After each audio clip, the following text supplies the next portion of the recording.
anticipate potential delays for the morning commute. In other news, a recent government report on prescription drug pricing points to corporate Freedom of the press is about your right to know. What are you talking about, man? Look at this stats. It's about your right to be informed. Your right to access all types of information keeps us free as a nation. No. Today, there are real threats to press freedom. Reaching residential areas by... And your right to know about the world around us. Look.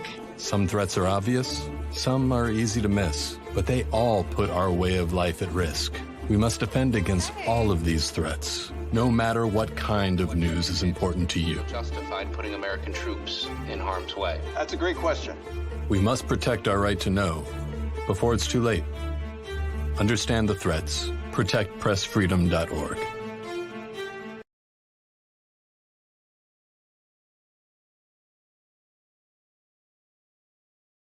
I'm Ben Affleck, and I want to thank you for joining me and supporting Paralyzed Veterans of America. I joined the Navy to serve my country as a Navy SEAL. While parachuting with my platoon, my parachute didn't open. And I broke my neck. It left me paralyzed. Paralyzed Veterans of America was by my side from that moment on. Since 1946, Paralyzed Veterans of America has kept a promise to our wounded veterans. We will never leave a fallen comrade behind. Thanks to PVA, paralyzed veterans are getting specialized medical care and treatments, the benefits they've earned, the jobs they want, and the accessible vehicles and homes they need.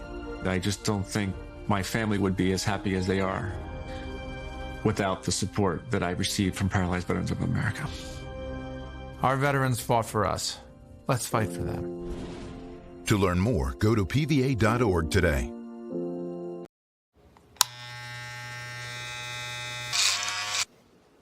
You've messed up your son's haircut. Mom? Do you A, try to fix it? Like it never happened. B, work with what you got? Or C, show solidarity? Thank you, baby. As a parent, there are no perfect answers. But you don't have to be perfect to be a perfect parent. Thousands of teens in foster care will love you just the same. Your daughter just had her first breakup. Do you A, put yourself in her shoes? B, console her? Don't worry, sweetie. This is gonna happen a lot. Or C, find her a new boyfriend? Nice, single boys. That was weird. As a parent, there are no perfect answers. But you don't have to be perfect to be a perfect parent. Thousands of teens in foster care will love you just the same. Hey, you. Yeah, you. Getting that college education. What are you gonna do? Graduate and take some office job? Be like everybody else? Or will you dare do something different? Like, be a teacher. Be my teacher. Be my teacher. You could be my teacher. You got the skills. The smarts? Yes, you. You could be the teacher I never forget. That'd be cool. Does that corporate job even have recess? We need more teachers. We need more great teachers. Teachers like you. What are you gonna make of yourself? What are you gonna make of me?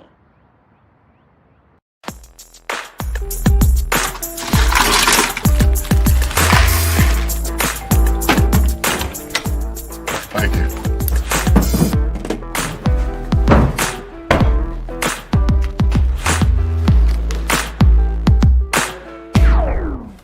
You got a key? Go fish! In your face! In your face! It only takes a moment to make a moment. Take time to be a dad today.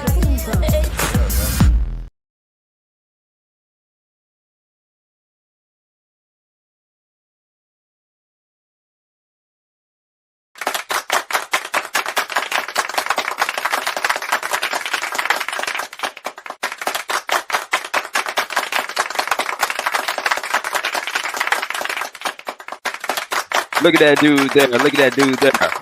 What's going on, everybody? The architect here, Sean Garvey, coming to you live from Florida. I am still on my business trip / vacay in Florida. The Beat Break Morning Show. We are still on hiatus mode. Look at this boy there doing the production and hosting at the same time. Make sure you follow us at Beat Break Radio at Sean Garvey ATL. Once again, if you're just tuning in, I am Sean Garvey, the architect. Once again, coming to you live from Florida. I will be back in the ATL very soon. So be on the lookout for me when I come back to the ATL. As you all know, or just in case some of you all are not aware, I am in Florida on a business trip. Had to get away from Atlanta for a while, but I wanted to make sure that I still stay in connection with you guys because you all have been very loyal listeners and viewers to the Beat Break Morning Show for so many years. Okay. And I'm in the process of getting a new studio because this is not it. This is not it. No, I am not coming to you from a hotel room, but I am coming from sunny Florida. It is sunny, as you can see in the background. Sunny weather, just like I like it. The Beat Break Morning Show. Follow us at Beat Break Radio, or you can follow me at Sean Garvey ATL. We are streaming live wherever you get your streaming from, as well as your podcast. We are on Honey. Make sure you download the Honey app to your Roku TV. Also, the Flow Television Network. Shout outs to Stephanie Starworth. Also, big shout outs to the team at Honey for making everything possible. We are also on YouTube. Don't forget to be a subscriber. Subscribe to our YouTube channel at Beat Break Radio. And also, we have our on demand on Spotify, iHeart Podcasts, and wherever you get your podcast from. Tonight, ladies and gentlemen, even though we are on hiatus mode, I felt it was only right that we revisit a conversation that me and DJ Rollum had. By the way, big shout out to DJ Rollum. He could not make it to the Beat Break Morning Show hiatus edition tonight. He is still celebrating his 2-year anniversary with the wifey. Big shout out to DJ Rollum. But we had a brief conversation regarding the Nickelodeon docuseries, Quiet on the Set, the dark side of kids TV. I know some of you are like, man, I'm so tired of talking about it. We've been talking about it for weeks. But I felt like we had to revisit, ladies and gentlemen, because in case some of you all do not know, I grew up on Nickelodeon, and I did not see this documentary coming.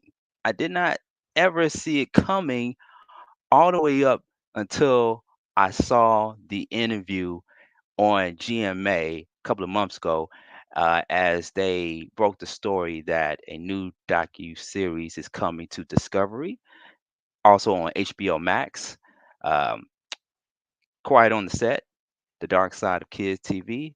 But we're going to jump into that, ladies and gentlemen. And of course, May is Mental Health Awareness Month. As a mental health advocate myself, I felt like it was only right to tie in the mental health aspect to the conversation tonight. And also, speaking of mental health, I had the opportunity to make the big announcement on social media that we are bringing back the therapy show, the spinoff to the mental space, and we calling it. What are we calling it? We're calling it Therapy Ain't No Joke. Yes, let me give myself a round of applause for that. Therapy Ain't No Joke with my co-host Sharia Thomas. Details are underway. We are in the development stages of getting the show launched. We will let you all know where we will be broadcasting the show live from in the ATL. So stay tuned for more details. All right. Ladies and gentlemen, let's go ahead and get right into the conversation. Joining with us right here on the Beat Break Morning Show. This time around, she was on the mental space with me last year. And like I said, May is Mental Health Awareness Month. Very important for people who are advocates of mental health, or you or someone is dealing with a form of mental illness or some form of mental crisis. And this docuseries and the conversations in the internet world and the podcast world, it's been stirring a lot lately, to where a lot of the child actors and child stars from Nickelodeon shows that Dan Schneider has been a part of has really made an impact to their mental health. And I wanted to bring on my previous guest from the mental space, ladies and gentlemen, media psychologist and founder of Wit and Reason, Dr.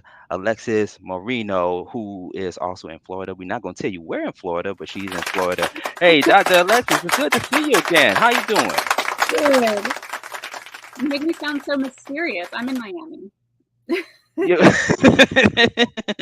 Well, I had to. I gotta make sure that we don't have none of these, questionable people follow you. You know what I mean? But Miami's it's a big enough city that I feel comfortable. it I'm is. It's just. around, It so. is just. It is just as big as Florida.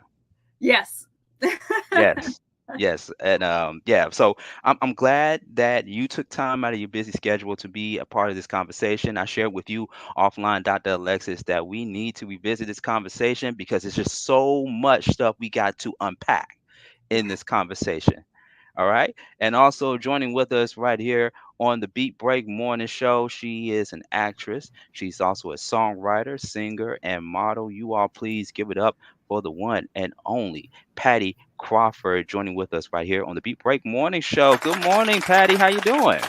Good morning. I'm fine. How are both of you? We're doing excellent. We're doing excellent. I am Good. loving Florida. I'm Yes, loving it. it is wonderful. It is. It is. I am claiming it as my second home. All right.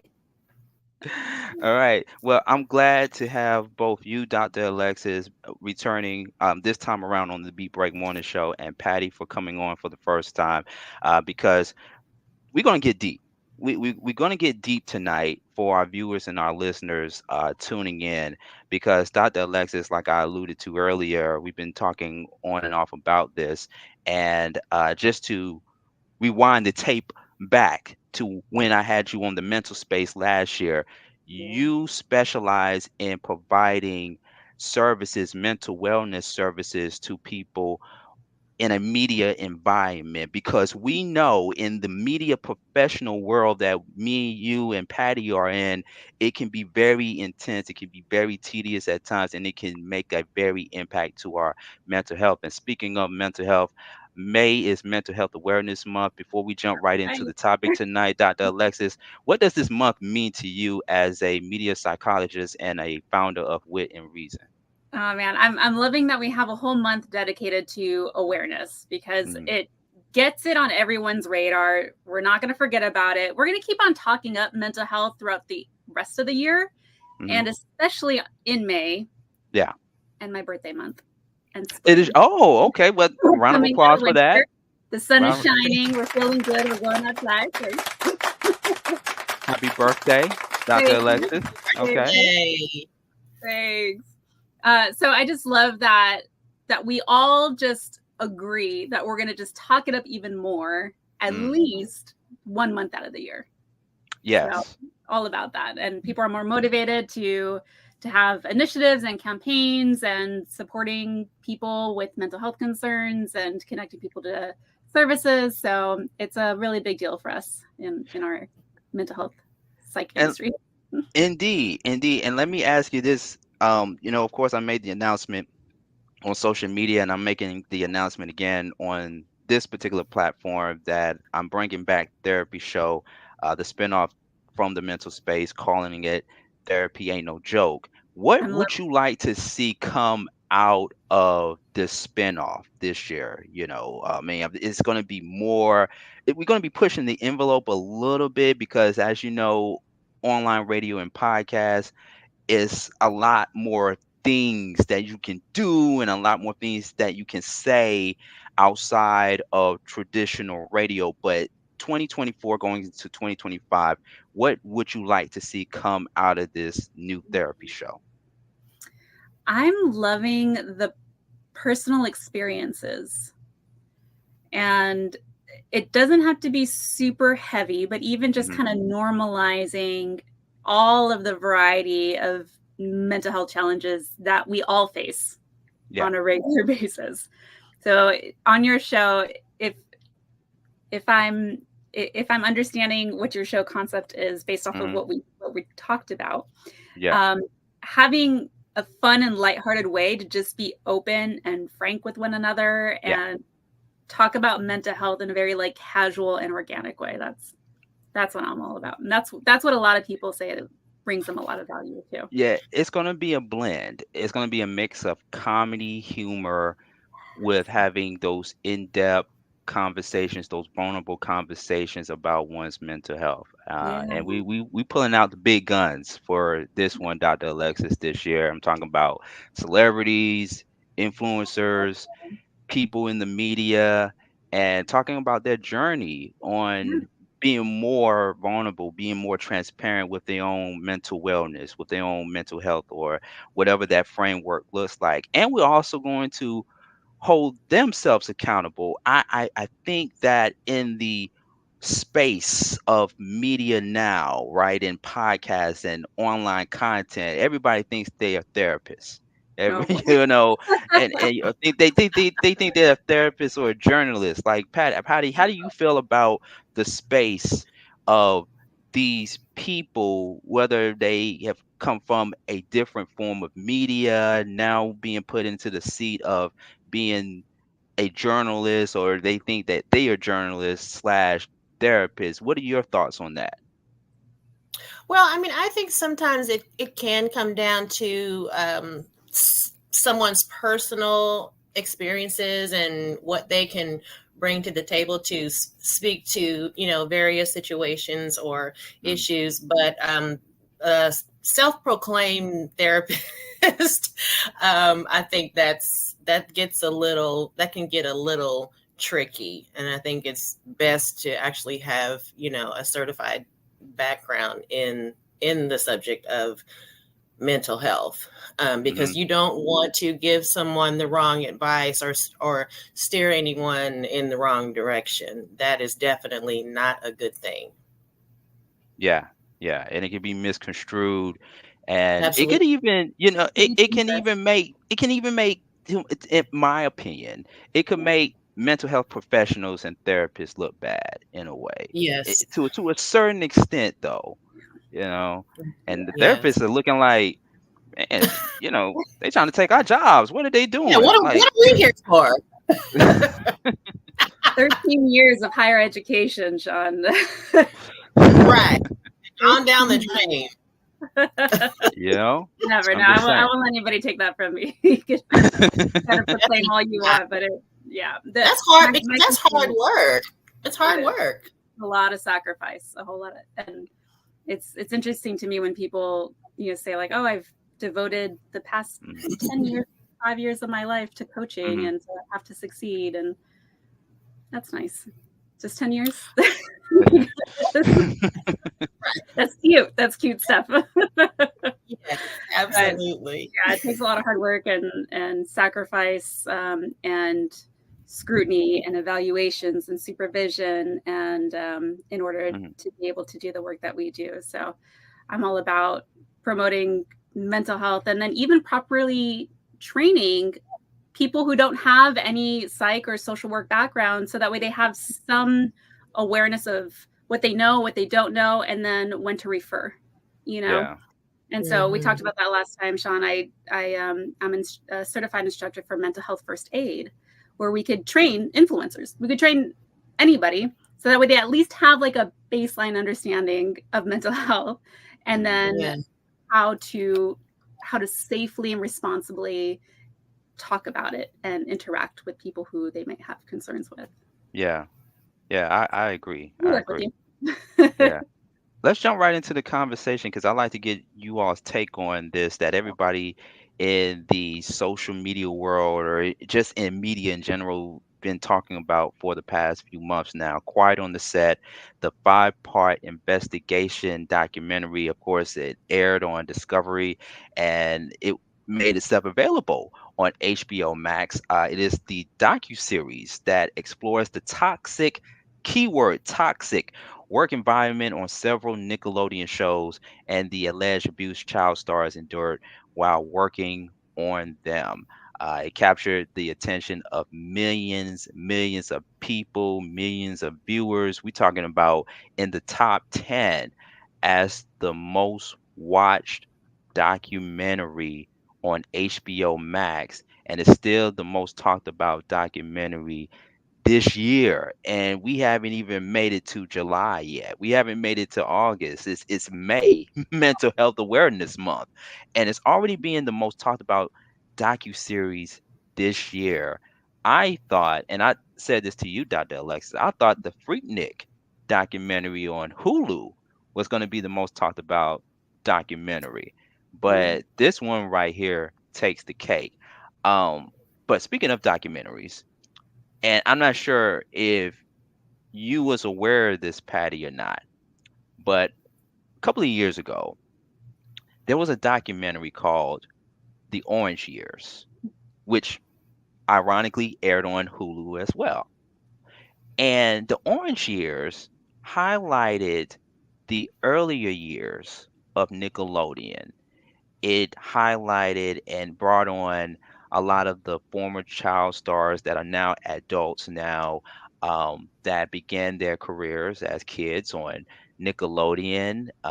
We talking about shows like You Can't Do That on Television, to Salute Your Shorts, to Hey Do, even all that, right? And all that came in the middle of the 90s. So we coming out of an era where you had all these older shows on Nickelodeon that were made for children programming, and then it later evolved into not just only a network for kids, but it also provided shows for teenagers as well. So what I want to do, Dr. Alexis and Patty, I want to play a trailer of The Orange Years. We're going to do a little bit of a compare and contrast between The Orange Years and the docuseries that everybody is still talking about. So let's play a trailer of The Orange Years, the Nickelodeon story. Let's play that for a moment.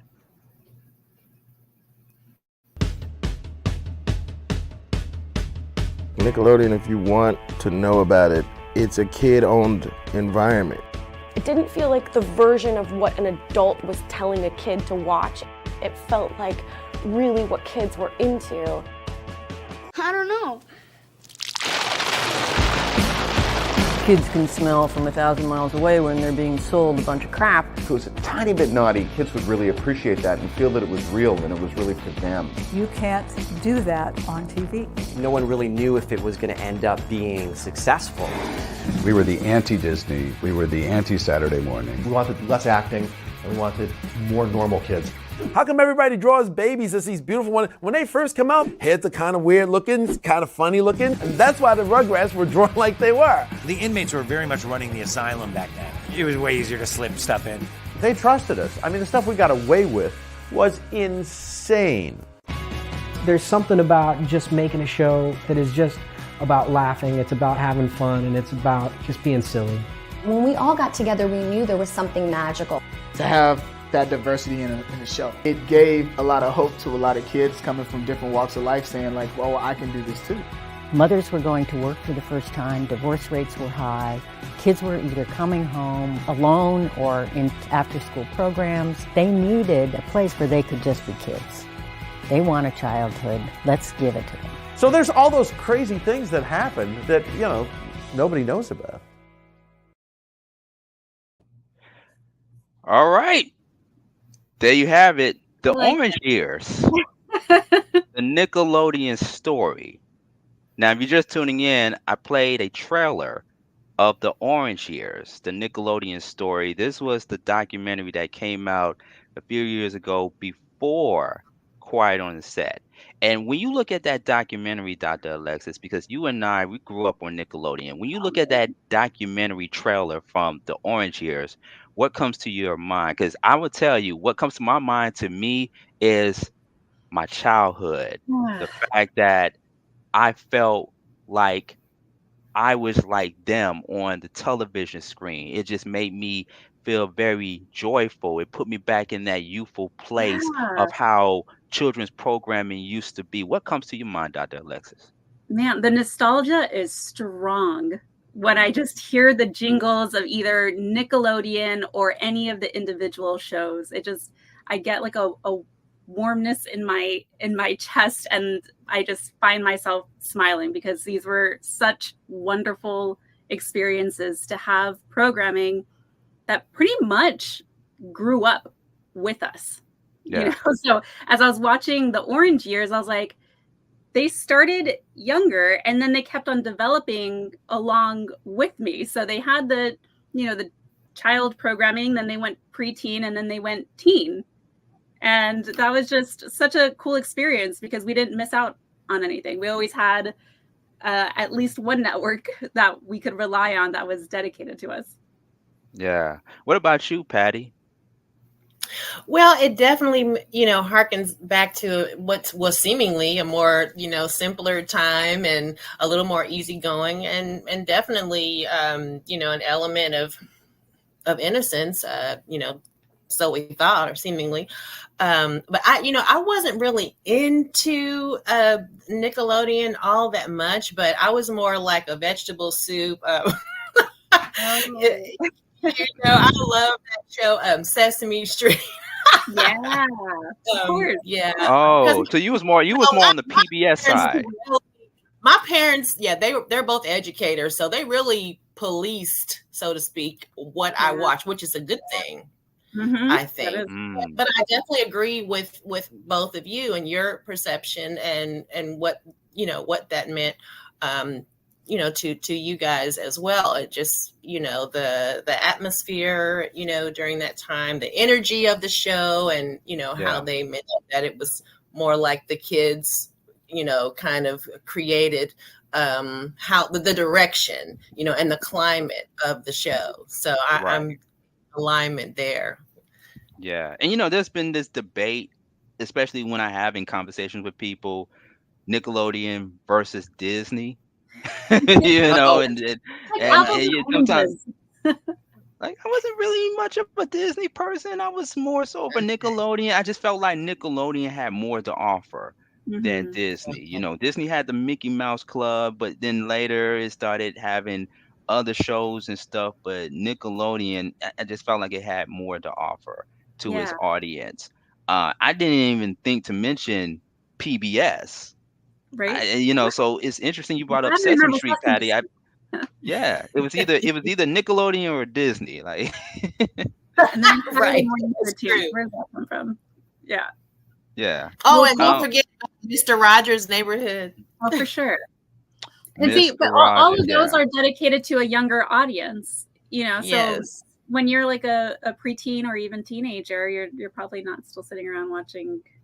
How to count and how to say the alphabet, or how to be nice to your neighbors, and so that's where Nickelodeon fit that gap. It was very, very smart and strategic of them.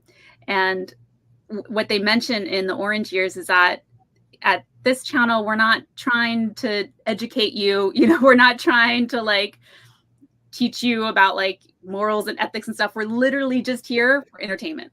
Basically, they were kind of, if you really think about it, Dr. Alexi, they kind of shaded on PBS a little bit, by you saying that, because they're like, they should have just said, or Mark Summers, shout out to Mark Summers, he should have just said, hey, we're not like PBS. Right. They even said like we're the anti-PBS. Well, I guess they were trying to like be nice to public. Yeah. But we're not here to educate you. We're not here to like, try to, make you think a certain way. We're literally just here to entertain you with comedy and sketches and slime and Disney shows and so many fun programs that just are still special to my heart. I actually want to like find them online and just have them rolling in the background during my day. Right. Yeah. I hate to change the mood, you all, but we gotta switch gears and play a trailer of Quiet on the Set.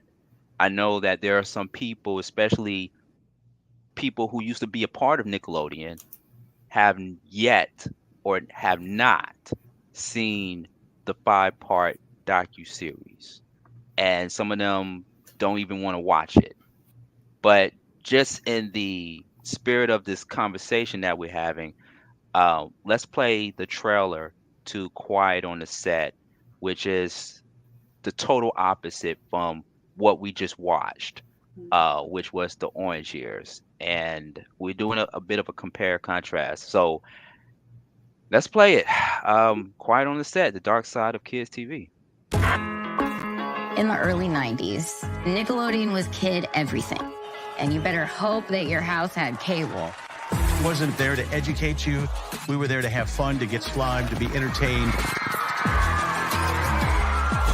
And this is when Dan Schneider arrives, Nickelodeon's golden boy. He created these shows that were hugely successful for them. No one had ever really done sketch comedy starring kids for kids. He launched the careers of child actors who became major stars. For 20 years, he shaped children's entertainment and culture. Thank you for being here. But that marked one of the darkest chapters.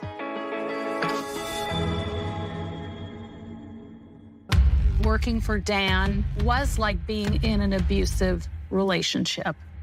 Dan's treatment of people on his shows was an open secret. So my lawyer filed complaints, gender discrimination, hostile work environment, harassment, and it was so devastating. How safe can any kids be in that environment? There would be even bigger problems down the line with actual pedophiles on set. These are 3 predators who worked at Nickelodeon, all in a short amount of time. Hey guys, what are you for you? It was a toxic environment. It made me trust people less. We were there for so many hours. You get comfortable with people until you're not. I had no idea what I was saving my son from. It's a house of horrors. They find this enormous trove of child pornography. The officer said we found Ziploc bags, each one with a girl's name on it. 11 charges of child sexual abuse related to a child actor. It made me wonder who was being hurt. I've been waiting 17 years for today. It wasn't dealing with anybody on the shows or anything, right? It was a child actor. On one of our shows. Yes. Have you ever told your story publicly before?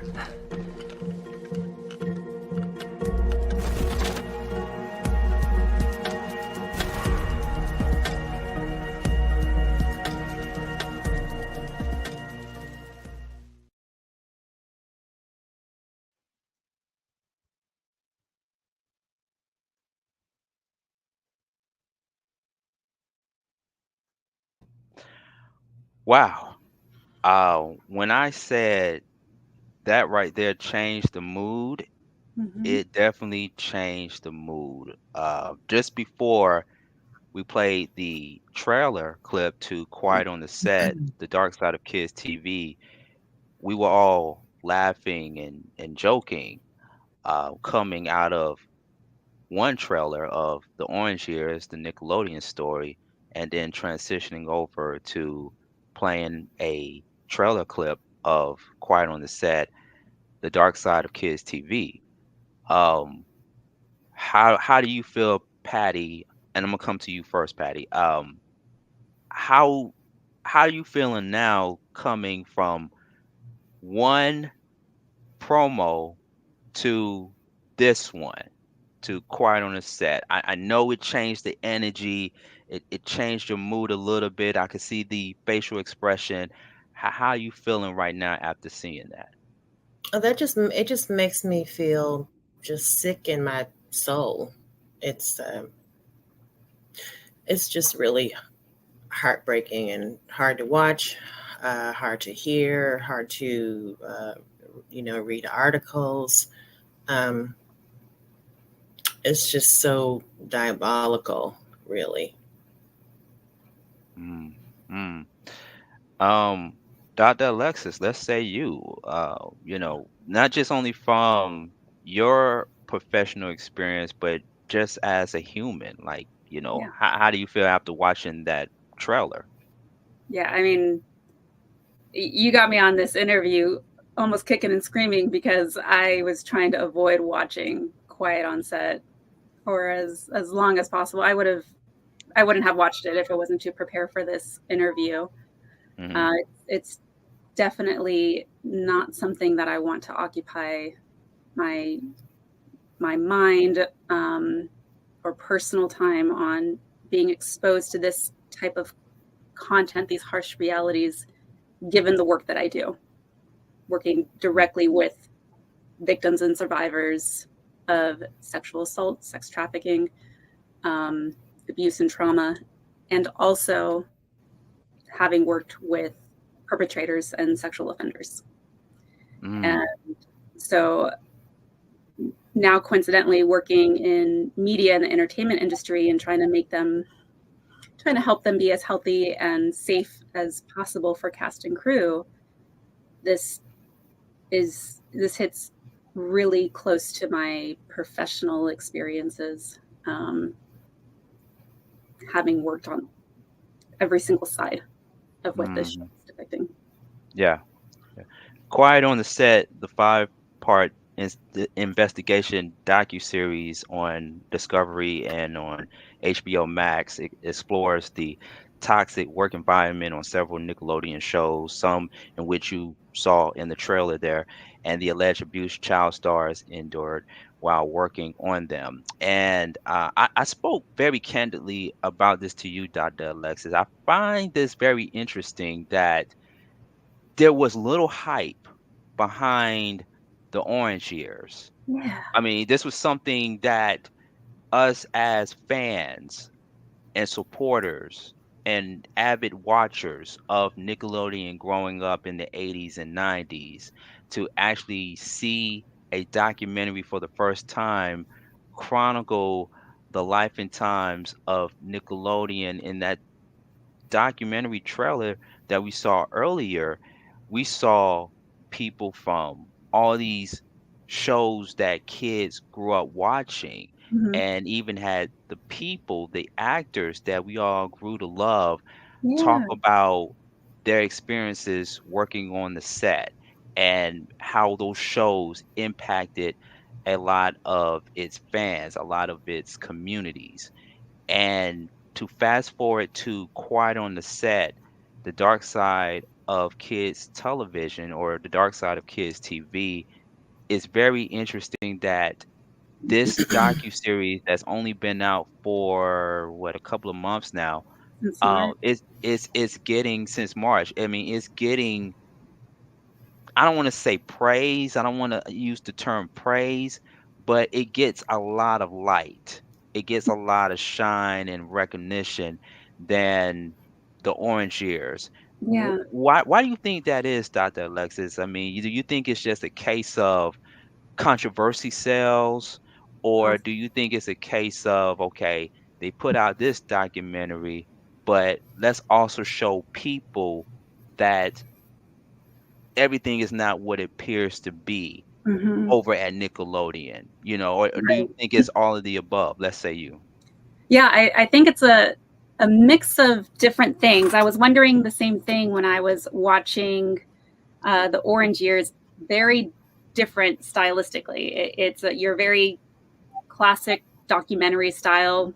You have a tiny teaser and then opening credits for a bit, and it kind of pulls you away from the engaging content. And then a lot of their flashbacks were kind of cartoons depicting what they were talking about. And it was very light, like a fluff piece, which is still fun to watch, but not necessarily as engaging as something that might be as something as controversial as Quiet on Set. Quiet on Set was developed in such a way where the music's very intense, the camera angles are close up and intense. It really pulls you in as a viewer, and it's very fast and heartbreaking. I mean, it definitely pulls at more of your emotions from Quiet on Set. You're on an emotional roller coaster in that one, because they do talk about how wonderful it was as a viewer, even and as an actor, to be able to act at such a young age and do all these fun activities. And then it would talk about the hardships and the trauma and crises, and even what it was like for the adult women working in that setting. And so there's, even just in the way that both of them are created, are very different. And then I also wonder about marketing as well. I don't know how much they had to put into to raise awareness about the Orange Years. It It was published in 2020. There was a lot going on back then. Yeah, the pandemic. Yeah. I don't know what month it was during 2020. So definitely could have, but we had time to watch shows. So I don't know what happened back then, but I think it's probably a mix of things and the controversy, and especially people are just really into crime series and trauma content, which has other concerns as well. I think it might just be a mix of things that being quite on set more attention. Yeah. Pattie Crawford, let me go over to you. What was your initial reaction when you got wind that this docuseries is coming to light? Was it something where you was just very anxious to watch, or did you have questions? Like, what was running through your mind when you first heard about this docuseries? Well, I mean, I think it's, as sad and as heartbreaking as it is, and I mean, it's mentally and emotionally traumatizing, that just to learn about all of these things. But I mean, sadly, it's nothing new under the sun. I mean, this is a very, horrific culture that's been going on for so long. And I think it is definitely long overdue for these things to be brought to light. So, I mean, while I was not looking forward to seeing anything about it, you want to just put your hand over your ears and your eyes. At the same time, like I said, I think it's important that, people know that, yes, this culture exists. It is unhealthy. Like I said, it's horrific, and it's time for it to be addressed. And it's like, it's time to just wipe the slate clean and just start all over, because there's just so many, issues, so many problems and elements that just, need to just go and have to be dealt with head on. Yeah. So, yeah. Yeah. Was there anything? No, I'm sorry. Go ahead. I was just saying, it's just gone on for so long, and with even at Nickelodeon, I mean, that went on for a long time. I mean, you just wonder, how, why, especially with some of the backgrounds of some of, the people, the predators. It's terrible. So. Yeah. Yeah. I was going to ask you before we go any further, was there anything in the docuseries that you find relatable, especially as an actress like yourself? Was there anything that stood out to you that you or maybe someone you knew or know could relate to what those kids now as adults felt like? Like, can you speak on that experience? Yeah, I mean, from my, my journey, I haven't had I have been on a couple of production sets where there have been, teenagers or young children, and thank God everything was regulated as it was supposed to be. I mean, even parents, family members were there. That was no problem. I think that's how it should be. Now I have had people come to me with who have children that are interested in acting or theater, and have expressed that some certain things happen. There were things that they were questioning, and so they asked, well, is this correct, and should this be happening? And I told them immediately, if something doesn't feel right, it's not right. We have the sixth sense and the instincts for a reason to inform us that something is off. And yeah, so when you have that, I think it's time to address that, and you want to just get away from that. So it's good to be in a position and have the experience to where when I have people that I know, or just people just in passing that have these sort of questions, that I can at least say, just from my own background, okay, no, that's wrong. Don't do that. Don't even continue down that road anymore. So those are the kinds of things that that stood out to me. I mean, you have red flags for a reason, and you just need to be diligent and know and see the signs and act on them immediately. You don't wait and just let it continue to fester. Yeah, yeah. It's 15 minutes before the top of the hour, the Beat Break Morning Show. We're still on hiatus, but I felt it was only right to come back and give you all some content along with some context surrounding Quiet on the Set, the 5-part investigation docuseries, which aired on both Discovery and HBO Max, that explores the toxic work environment on several Nickelodeon shows and the alleged abuse child stars endured while working on them. And so what I find interesting also in this docu-series is Mark Summers, because he was on both the Orange Years and on Quiet on the Set. And I wish I could play. Matter of fact, if I get an opportunity, I'm gonna find the video and play it for you guys on what Mark Summers said about the docu-series after he found out that it wasn't what he thought it was. I'm going to find that video in just a few moments and play it for you guys and get your thoughts on it. Because I have, I got some mixed feelings about that, but I'll get into that in just a few moments. And Dr. Alexis, I'm going to come over to you while I find that video and ask you, watching that docu-series, Which one? well, not the Orange Years, the Quiet on the Set Right on, one. yeah. The Quiet on the Set one. Let's stay on Quiet on the Set for just a moment. Watching that docuseries, from part 1, part 2, 3, 4, and to the 5th one where they had some, how did you analyze that? Listening to some of the cast members, especially the 2 cast members, which of course they were of color, African American, and by the way, they were also child actors of the television series All that Dan Schneider executive produced. And listening to their stories on what they've been through as former child stars and what they endured, being on that time, how were you able to analyze that from your perspective? Yeah. The strategy I ended up taking was I watched the first 2 episodes just feeling it out to see what I was getting myself into. And then I rewatched it and then started taking notes on what everyone was saying.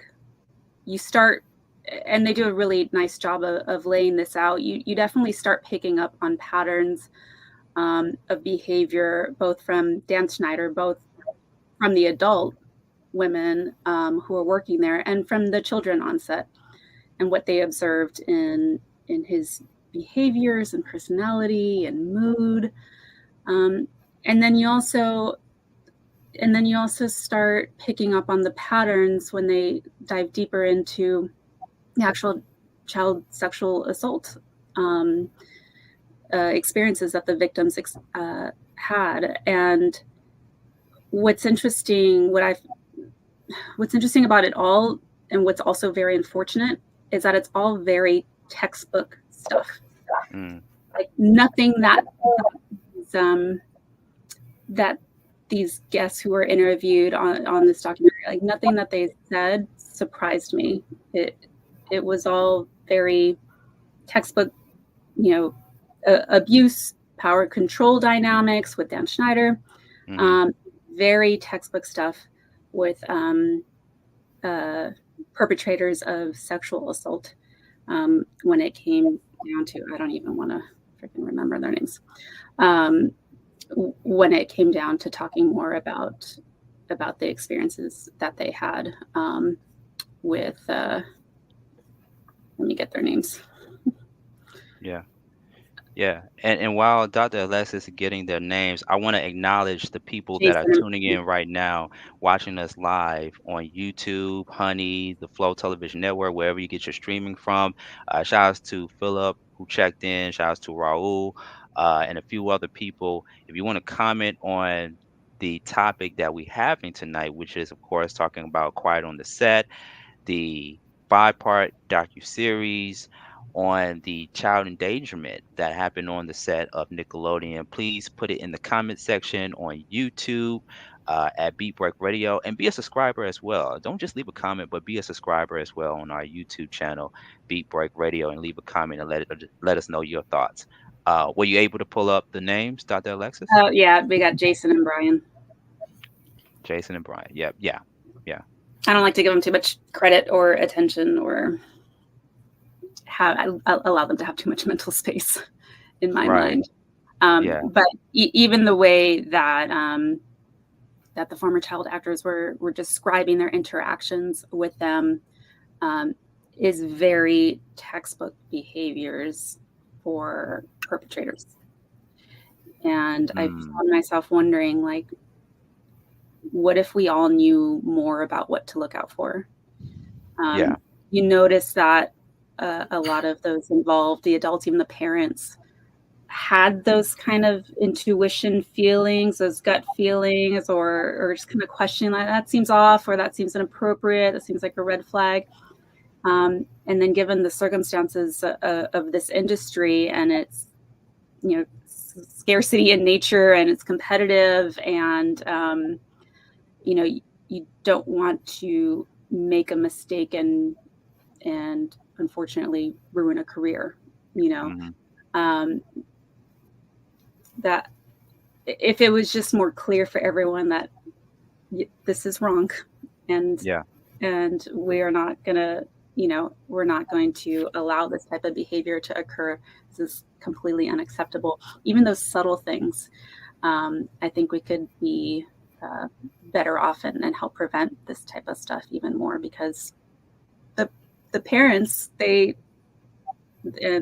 was some in particular that were in the documentary. They knew something was up. They knew, and then that breaks my heart even more, because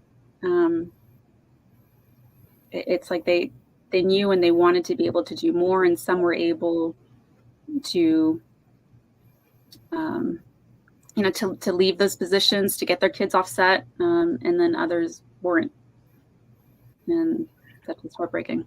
Let's stay on that for a moment, because you brought up an interesting point. I've heard a lot of conversations surrounding it, and there are people that say the parents are to blame, and it's nothing new in the industry that we in, where kids find an opportunity, parents find an opportunity, and they make their kids into somewhat their meal ticket into getting into the industry, and they become famous, and they living off of their kids' check. Basically, we've heard so many stories about that, even from Macaulay Culkin to Raven Simone, and just a list of many child actors that had to endure the pressures, the fame, and everything that comes along with being a child actor. And I'm gonna go over to Pattie. We also got the Mark Summers interview. We got that coming up at the top of the hour.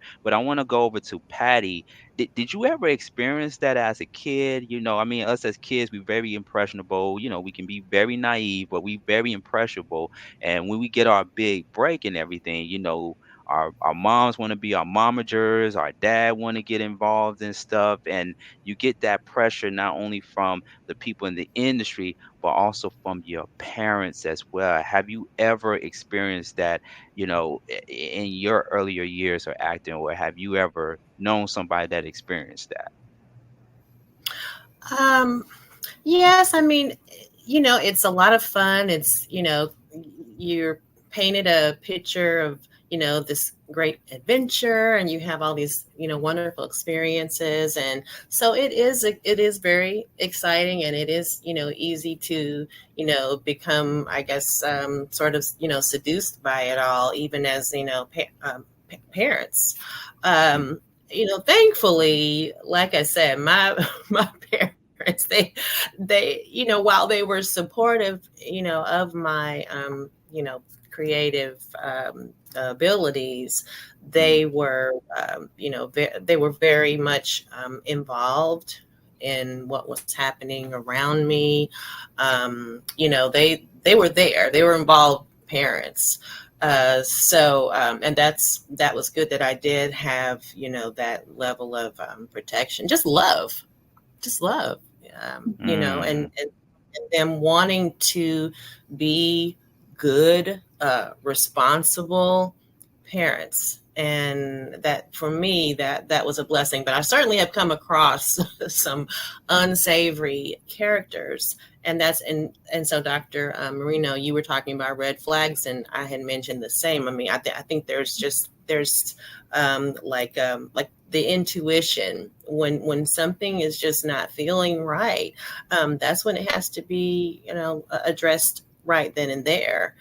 So yeah, I mean, you're gonna these things are going to come up. And like I said, I had some, very unsavory characters that I met along the way, and situations, but you just have to be kind of, diligent and know, when it's just time to speak up. I mean, like when they say, when you see something, say something. Say something, yeah. Like I said, you don't just let it continue. And so you really have to be aggressive, proactive, all those things. Yeah. Oh, were you about to say something out there, Alexis Moreno? And the challenge is that in this type of system, just like any workplace, this hierarchy system and this power control makes that really difficult. So what we do in our trainings for production workplaces is that it is, and even just as law, it's not the responsibility of the victim to have to speak up. It's the responsibility of the employers to ensure that they are creating and maintaining a safe environment. And so even if a target of harassment or assault doesn't say anything, it's not on them to speak up and report harassment. And so really what we're trying to work on now is a holistic approach of everyone, bystanders, PAs, executive producers, all the way from the top, all the way down through the bottom, are trained and responsible for upstanding against any kind of harassment or discrimination, or even just toxic behaviors. And that's really going to be the only way to succeed in preventing this type of harm in the future, is that we can't just rely on the kids. We can't just rely on the parents. So, I mean, really in the system, they have the least power and the most risk to speaking up. But everyone else has to be trained to know what they're looking out for. And these systems have to have policies in place to make sure that regardless of status, no one's above these laws. And there will be consequences for any kind of inappropriate behaviors. Mm-hmm. And let me also say this too before we reach the top of the hour. It was something interesting that you said a moment ago, Pattie, about you had parents that looked out for you. You had a community that looked out for you. And going back to the docuseries Quiet on the Set, one of the people that was featured in the docuseries was Katrina Johnson. And Katrina Johnson, who played, as what people say, the baby on all of that. She played so many character roles on that iconic show. She was best known for portraying Ross Perot in the show, which we felt was very funny. I mean, to me, she was the most talented one out of the bunch from the first 3 seasons of all that.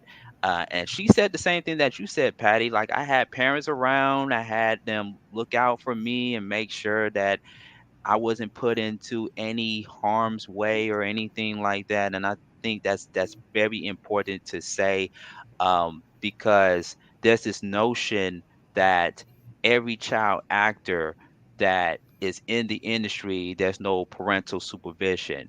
And in some cases, that's not true. and it's kind of like a luck of the draw, if you will. You know, you're very fortunate. I'm not going to use the word lucky, but very fortunate to have parents that not only care about your happiness but also care about your well-being. And I think that's very important too, as we continue to commemorate May as Mental Health Awareness Month, because a lot of these things that kids go through as child actors coming up in the industry, it does play a pivotal role with your mental health. And we've seen that with a lot of the child actors that came from Nickelodeon. And now you heard so many horrific stories about what these former child actors been through. And I'm glad we're coming up on the second hour because it'll give us a chance to dive more into the conversation. And, you know, when you think of people like Amanda Bynes and Drake Bell, you know, the main two that were highlighted the most in that docuseries, you start to get into a conversation of cause and effect. Like, why did this person do what he did? Or why did this person act out the way that she did? Like, where did it all come from? And you got to start with the source. And that's what the docu series did. That's what it did, and it answered a lot of people's questions. But we at the top of the hour, second half of the Beat Break Morning Show. You can also check us out on Podcast FM 87 FM, 101 The Vibe FM, as well as on 101 The Vibe FM in Louisville, Kentucky. We are still streaming live on YouTube,